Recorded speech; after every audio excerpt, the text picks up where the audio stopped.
Okay, we will continue our media availability for this weekend's NASCAR Xfinity Series race, Saturday afternoon, 1 o'clock on FS1.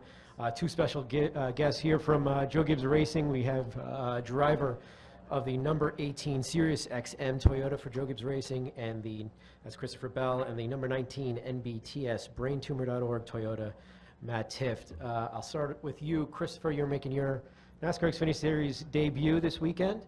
I guess the obvious question is, what are you looking forward to, and what's it like getting ready to take your first laps in the Xfinity Series? So first off, I got to start off by saying I'm really thankful to be in the position I am with driving for Joe Gibbs Racing, with Toyota behind me, Toyota Racing Development, and obviously Sirius XM on our Camry this weekend. But Toyota has done a fabulous job kind of planning my schedule for these 7 races that I've got, knowing that my first Xfinity race was going to be a tough one here at Charlotte.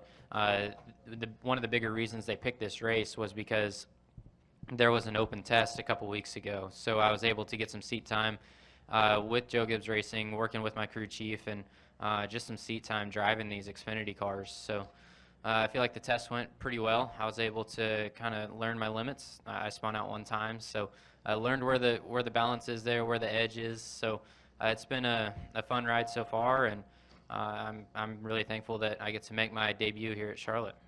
Great. And Matt, you're coming in here with a little bit of momentum, finishing 6th at Talladega, and then last October you had an 8th place finish here at Charlotte. So you clearly feel comfortable racing here. And looking at the sponsor of your car, it's got to be something that's pretty near and dear to you. Maybe just talk about the weekend, your sponsor, and your outlook for Saturday afternoon. Yeah, so one of the cool things for me is actually being able to come to a track I've seen before and been and raced at multiple times. And like Christopher said, having that open test here, that's huge for us young drivers, just to be able to learn and be able to work with our crews. And we're only just a small part of the way into our season, and we have a pretty fresh team still, so we're constantly building on our chemistry and our relationship, and being able to bounce back those notes from last year to now is pretty cool to be able to do that. But like you said, we have a really special partnership with the National Brain Tumor Society on our car. They were on our car in Atlanta as well, so I actually did some advocating for them in Washington, D.C. a couple weeks ago. We were talking to different congressmen and senators down there for brain tumor research and awareness. So that's been really, really cool. But it's a very personal message to me and for the other 720,000 people who are living with brain tumors and central nervous system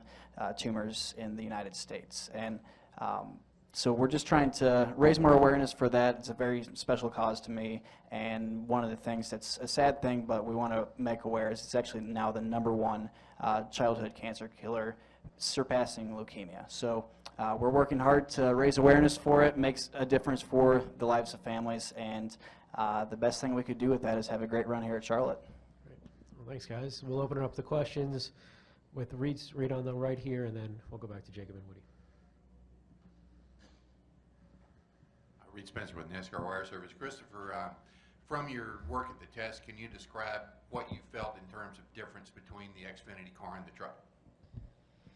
So there are a lot of similarities there, and obviously some differences too. I guess one of the biggest things that I can relate an Xfinity car to, as far as the ride quality and how they drive, is it reminded me a lot of a super late model on radial tires. So the tires are completely different than what we run on a super late model, but as far as the car, they ride on bump stops. They feel a lot more nimble, a lot more race car-ish, I guess, so to speak, than a truck. So, the tires are really similar to what we ran with the truck, so that kind of relates. And then the car, it really reminded me of a super late model. Go back to Jacob, and then or Woody first, and then Jacob. Woody came with MRN. And Christopher, just wanted to ask you a little bit about your full-time gig on the truck side. I mean, you had some problems last week, battled all the way back to 3rd, but Sauter finishes 1 spot ahead of you. Where do you feel like your program is at now? Where do you think you guys may need a little more work, and where do you feel most comfortable now? So that's an interesting statement there, because I feel like my truck season has been great. I feel like my truck season's been great. We haven't finished outside the top 10 yet. We've finished inside the top 5 every time except one, I believe. So that being said, Sauter's had a greater year. He's still beating us in points. So we're got to do a little bit to catch up there, but I feel like our speed's there. He's just been able to execute the stage racing a little bit better, where we're giving up on stage points to try and win races. They're able to get those stage points and still contend for race wins as well. So we got to work on our speed a little bit. On like Kansas and Charlotte, I felt like we were a second place truck at Charlotte and a third place truck at Kansas once the green flag flew. So we have practice speed, we have qualifying speed. I just got to do a better job of going faster in the race, and got to figure out how to beat that 51 truck. Go Jacob, then Chris, and then Kelly. Jacob Seelman, Performance Motorsports Network. One for each of you. I'll start with you, Christopher. Going completely away from anything at Charlotte, and back to what you posted on Twitter a week or so ago. The Chili Bowl car in your living room. Whose idea, and what was the toughest part of pulling that off? So as a kid growing up in Oklahoma, the Chili Bowl was obviously the dream race for me, because I grew up a dirt track racer, and there's not really much pavement racing going on in Oklahoma. So the Chili Bowl was my dream race, and I told myself as a little kid that if I ever won the Chili Bowl, I was going to buy the car and keep it. So with my situation that I'm in right now, I don't have a shop. I got a 2-car garage at my house there, but both of those spaces are filled. I had an empty room right inside the front door, so I said, well, you know what? I'm going to try and put this thing in there. So I guess the hardest part was just, I don't know, everything went pretty smooth, taking it apart, and from sitting on the ground in the garage to sitting on the ground in the house only was like 3 hours. So everything went really smooth, and I'm pretty proud of it too. Did Keith give you a fuss? Did he what? Did Keith fuss at you when you said you wanted it? No, he'd already been through the process, a couple times. Whenever Tony Stewart won the Chili Bowl with Keith, Keith sold him his midget, and then Rico won, and Keith sold that midget as well. So he'd been through it a couple times. And Matt, you had National Brain Tumor Society on the car before, and you actually were raising awareness last fall when you were here in the Xfinity race as well. Is that something you guys planned at the start of this year to kind of bring everything back again at Charlotte, or did it just kind of work out that way in the scheduling? So sort of two different scenarios we've had this year. So Atlanta, we were actually raising awareness for the Charlotte Brain Tumor Walk, which was really cool. We raised over $135,000 for brain tumor awareness that day. But May is actually Brain Tumor Awareness Month. So it's a special month for the National Brain Tumor Society and the organization and all those affected with it. So it just kind of made sense with the timing of it. And going back to last October, that was obviously a time for when I was returning back into the sport and coming back in, and just had some great relationships and people who wanted to do things with me for that. But obviously I'm on the better side of it now, so I'm trying to help out those in any way we can, and the schedule sort of allowed for it. Okay, we'll take 3 more. Go to Chris, Kelly, and then wrap it up with Daniel. Chris Knight, CatchFence.com. Christopher, I was just curious what your expectations were for this weekend. Have you set any goals or achievements, or is it all about seat time to get ready for your remainder of your Xfinity Series runs? So these 7 races here are going to be all about building my toolbox, so to speak, and learning and getting all the experience I can. So I just want to go out here and complete every lap that I attempt. So if we can finish 200 laps on Saturday, get through practice and qualifying with no issues, that'll be a good day. If we can run inside the top 10, I'd say it'd be a great day. Kelly. Kelly, CardinalRacer.com. Christopher, you've been a Toyota development driver for quite a while now.